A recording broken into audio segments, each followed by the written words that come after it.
Hi everyone, I hope you're all doing really well. So today I'm going to be discussing the Raiden Shogun and Kokomi, and I will be discussing to you why the community initially got, especially the Raiden Shogun, wrong, and why they still have Kokomi wrong. But to do this, we actually need to go into another game, and that game is called Overwatch. Don't worry, you don't need to know anything about Overwatch, but I want to sort of explain some mechanics in that game and how they actually relate to this game, and hopefully you'll get a bit of different insights. Right, everyone, so we now moved over to Overwatch. You don't need to know anything about what you see on screen except for the fact that the heroes here are classified as either tanks or damage dealers or supports. So what does a typical support do? A typical support is supposed to be able to do damage, critical damage. I don't know if you heard that. There's critical hits and normal hits depending on where you hit the enemy, as well as being able to heal up like your friendly teammates. Let's just wait for these guys to take a bit more damage. And there you go. We can like sort of do this and then we can attack. It's pretty difficult to sort of attack and heal at like the same time. You know, you've got to like swap between the two. But in this game in particular, it is sort of a mechanical thing, whereas in something like Genshin Impact, it's not so much. What happens if we now have like a very like almost like a turbo single target healer? Like it's almost like, think of this as the Barbara Q. You can see we really like healed up like that guy pretty quickly. That was like pretty awesome. So what happens now if we don't have a Barbara, but we have a Kokomi like character? A character that cannot do any critical hit damage, no matter where I hit.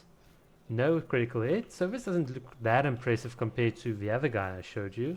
I mean, damage wise, why would you ever pick this character like on face value? Well, what about the healing? Let's look at the healing, and yeah, that's like very slow. I mean, he's barely like being if this enemy continuously attacks, then he's barely keeping himself alive. And what about if we like trigger some sort of AOE like effect healing? You can almost think of that like her. You can think of this like her jellyfish, and you can think of her attacking and healing like her Nayreed Ascension or like Kokomi's Q. So I'm going to hit this guy, and you can see here there's like a bit of team-wide healing that triggers on both of these bots. So what happens if I like heal, like attack and heal like at the same time? Well, I'm healing up these guys like by quite a bit. So this is like almost in essence like with Kokomi. If she's got her jellyfish on the field, especially in a co-op game, you can heal up everyone and like stack the healing effects, which is pretty awesome. Just like Kokomi, this character's got like a large HP pool via shield, and she can simultaneously attack the guy and heal these guys at the back. So in order to do that, her damage obviously needs to be comparatively low. But even with all of that, and this is sort of what I wanted to show with Overwatch, you sort of now understand the basic principles that the one character does an insane amount of burst healing. The other one, the other support character can actually do pretty decent damage. But none of those other two can effectively sort of be like this do-it-all hero that effectively tanks, heals, and like sort of saves your entire team. Like does all three roles at once. And that is the big thing that I want you to take away. When you look at values in isolation, they don't seem that good. But when you consider stacking effects, that is where the real fun begins.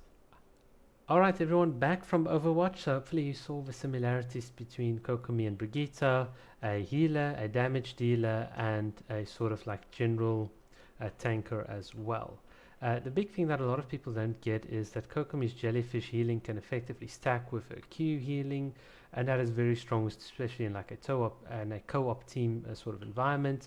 So what I mean by that is you don't want the jellyfish to be like following you around. You want it at a central place so that when people fight a big boss, they can just sort of stay relatively close to a central point and then sort of coordinate attacks from there and heal themselves up, while Kokomi could effectively be at the back and then heal everyone up while still dealing damage. And if she needs to, she can then go to the front line and tank a heavy boss, or like take aggro off of him and then sort of like tank heavy hits.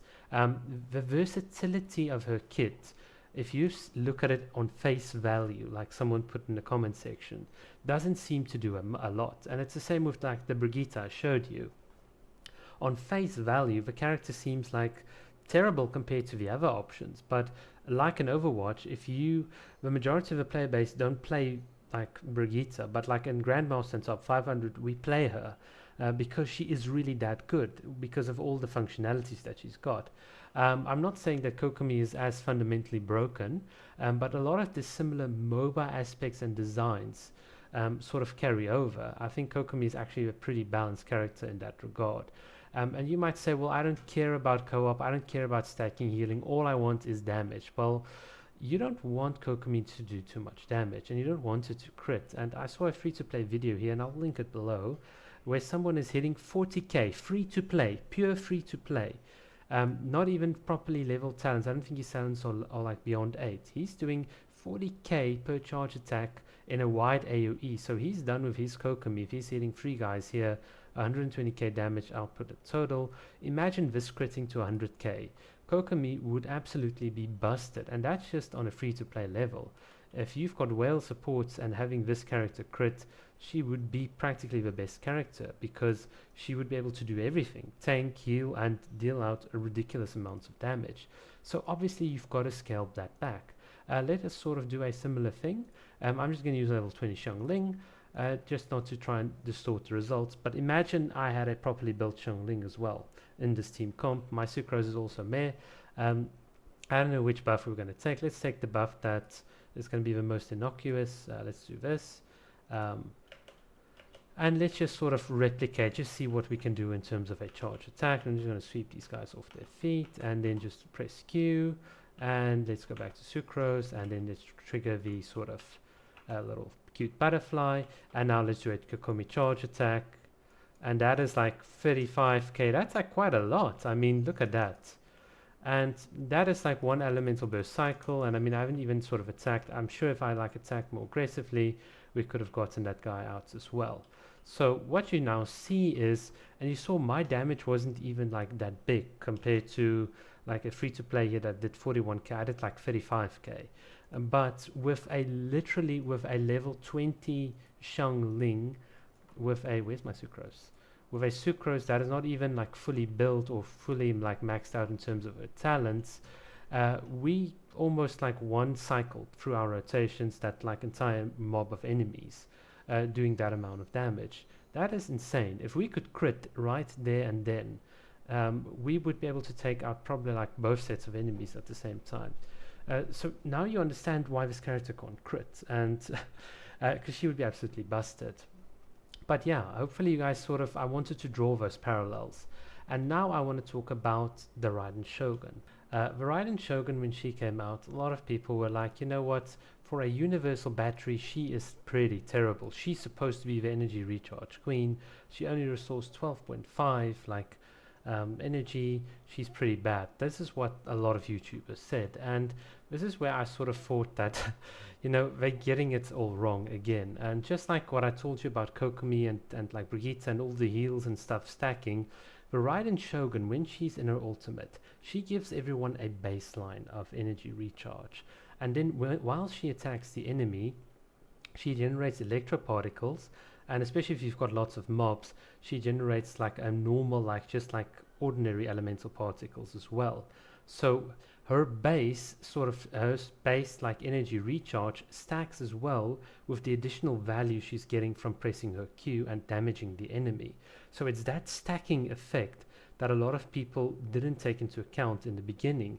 And that is why a lot of people were like, once they built Raiden Shogun, they actually realized, but she's so good for burst swapping because everyone's got their burst up. And well, theoretically, if you listen to all the naysayers when she came out, they didn't understand the stacking effect of energy re-restoration. And it's the same with the Raiden Shogun's damage. My Raiden Shogun, as she is, let's say, at her talent levels which you saw, compared to my level 6 talent like Kokomi, Kokomi does more in this window than my Raiden Shogun does in terms of her normal attacks. But now this is where the interesting thing becomes. If I use my E ability with the Raiden Shogun, my E ability does about 4k per like second, and if I then pair this with Kokomi, we get like 8k plus a bit of electrocharge damage. That could vary sometimes between, I don't know, 8k. Let's say it's like let's just say it's like 9k or whatever. that is like two heroes that are doing not a lot of damage, but by stacking the damage, we are doing quite a bit. And this is another concept which I'm sort of a video like I made like right in the beginning, where I said Raiden Shogun is pretty powerful because people don't understand AOE and how AOE like sort of stacks. For comparison, my Ayaka does about 50k damage with her E, assuming it crits. Now, if I went into a Raiden Shogun and used their E and it crits, we get 14k, and each of the like sort of 4 k like slashes that we're going to do in the remaining, let's say like 9 seconds, that's going to be 36 plus 14, that is about 50k. So assuming we can crit on Raiden and Ayaka, they do about the same sort of damage in that 10-second window, but the way in which that damage is distributed is just different. And this is also something a lot of people don't really think about, is the single big damage number versus a distributed damage over time. And so you can now very easily imagine that if I paired just a Kokomi without her ultimate with a Raiden Shogun E, very easily, like in a 10-second window, we've outdamaged like a triple crowned Ayaka C6 R5 Ayaka's E in that window. And what's even more fun is if we now sort of like try and combine, like let's say jellyfish damage with this AoE, and we're now going to go into Ayaka, and we're just going to hit like physical damage, for instance, and my physical damage in this case would like go, I don't know, I think when I did the numbers it's like 25k per hit, so that's 75k. Suddenly these effects stack quite a lot, and that is what people don't get. That is the power of like doing area of effect damage. It's supposed to be low so you can hit multiple enemies, and you might say, well, a single Noel, or like a single, sorry, that's just a bad example, but like a single hit from a gun you charge or whatever in 2.5 seconds, you know, does 30k on a free-to-play level. But you don't understand that stacking all the other sources of damage can very quickly add up to be competitive. I'm not necessarily saying taking over it, but to be competitive with that sort of number. And that is why how you sort of want to play the Spiral Abyss is by stacking all this AoE and off-field damage. Numbers that on their own don't do a lot, but when they sort of add, especially with the reactions, add up to quite a bit. And this is how you play Genshin Impact. And this is why Raiden Shogun, when she came out, everyone said her damage is lackluster, and I from the beginning said no, she does like fantastic damage. It's the same story with Kokomi. Her sort of stacking is in her utility, and that is not something you're going to get at face value. That's only something that's going to become emergent as you play the game. So hopefully you guys sort of understand my sort of viewpoint and sort of experience in learning and like sort of analyzing these characters. And that's why my opinions are a bit different from theory crafters, because theory crafters typically want to know, alright, what's the best build, what's the best this, let's do the maths. But when it comes to an actual practical gameplay scenario, we need to sort of take the best that we can from theory crafting, apply a bit of practical like juice, and then we get like a very satisfying result. And so hopefully this video helps all of you guys out. If you're free to play, please use Kokomi in the Steam comp as swapping out Rosario for Official. It's absolutely awesome. I can't wait to make my free to play video. The team absolutely kicks ass and hopefully will supersede the national team very soon. Cheers.